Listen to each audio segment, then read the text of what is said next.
Quarterback. To me, this is an underrated need. I'm starting to feel like Jimmy Garoppolo is going to be the backup this year, which makes me want to throw up. But if he's not, and the Niners trade him or do the right thing and just cut him, I don't think Nate Sudfeld is good enough or enough. I think they need to hedge their bet on that. The dude has never started a game, and if Trey Lance misses a month, they can't let that month sink their season. Like they need someone who can at least win a couple of games, like Colt McCoy did for Arizona. So, who are some quarterbacks the Niners might be tempted in looking at this year?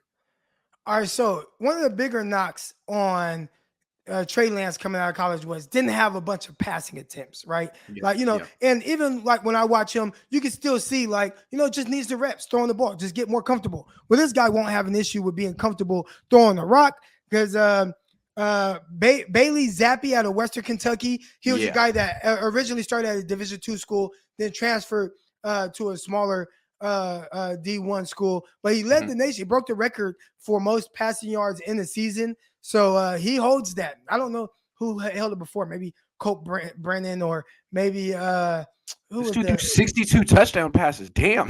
Oh, yeah.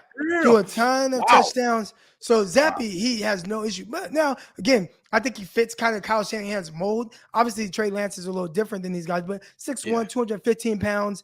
Kind of in the same size of a Nick Mullins or Jimmy Garoppolo, right? Not the biggest of guys, but he's a guy that, I mean, he could let it rip. He could throw the ball all around the yard. So he's a guy that I like. And then one other guy, EJ Perry. You think him like late round 3? I think day 3. Day 3. Okay. Yeah. Cool. And then EJ Perry, he's a guy out of Brown, small school guy, could potentially get him undrafted.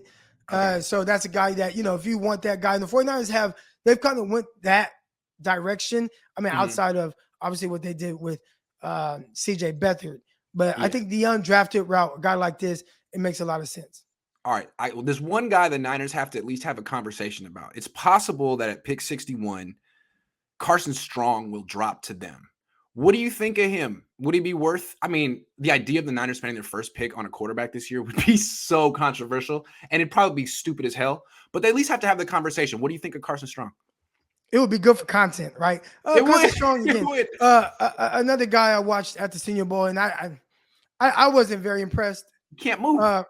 From what I saw, definitely like kind of lacks in the mobility aspect. Has a good arm. For whatever reason, it was kind of said that he had like this cannon. I didn't really see that at any point in the whole process. No, I think his arm naturally is a little bigger than him, but he's not as precise of a passer as Mac Jones. But their mobility is kind of the same. I think Mac Jones kind of has a little bit underrated, little sneaky athleticism to him, where he can take off and pick up 10 yards. Yeah. Carson Strong, kind of, but I don't know. Definitely wouldn't go. I wouldn't draft a quarterback day 2 at all. Right. I think if I'm the 49ers and I do want to draft a quarterback at some point, it would be more 5th round, and I would see round 5, round 6. Yeah, you're getting him back up anyway.